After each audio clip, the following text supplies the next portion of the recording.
You have heard of the glass ceiling, the invisible barrier.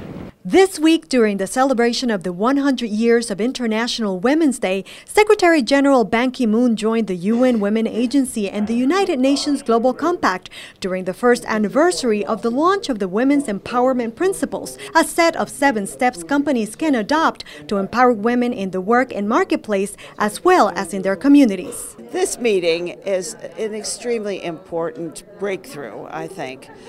We see a lot of men at very high positions in their corporations feeling that they should take 2 days out of their schedule to actually talk about the policies and practices of women's empowerment.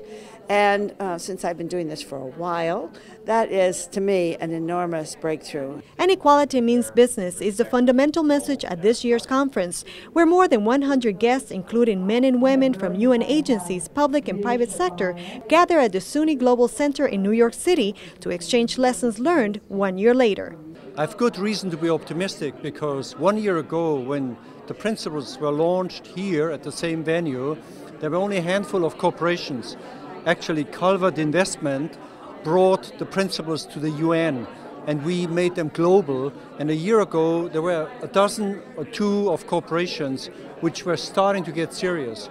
Today, we have 100 corporations here with many more being linked through our global network. So I'm quite optimistic that enough energy will be generated here and that the business case for women empowerment will be firmly established so that women empowerment through the corporate world will become a globally transformative movement. Improving the status of women in society and turning the women's empowerment principles into a reality will require the cooperation of the government, public and private sector, key players who can make a difference in stimulating gender equality. The women's empowerment principles offer a framework for companies really in virtually every industry, every geography around the world to empower women to achieve greater gender equity in the workplace, whether in offices, factories, farms around the world. We work with 44 indigenous women who wanted health care training so that there's not a doctor for 50 miles or a nurse, so that they could give primary health care to their own community.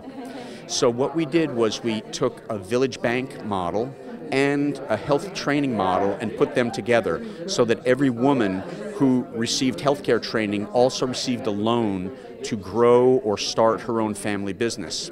Another organization working to help women secure a better life for themselves through their work is the Sherry Blair Foundation for Women, which provides integrated business development support. Well, my mission is to empower women by helping women set up small and medium-sized businesses. That's businesses that don't just employ their own families, but actually employ other people's families, which gives women status in their community, the ability to contribute to economic growth. Another important topic discussed during the 2-day conference was the importance of education. If the women's empowerment principles of the United Nations is to go forward, I would say a special strategy has to be built to empower women through education. And as UN Global Compact and UN Women continue to work with these organizations and others like them, they improve the lives of women all over the world. In doing so, they also improve communities everywhere by working to grant all of their members equal rights and a fair chance to succeed on their own. Mildred Espinosa, South South News.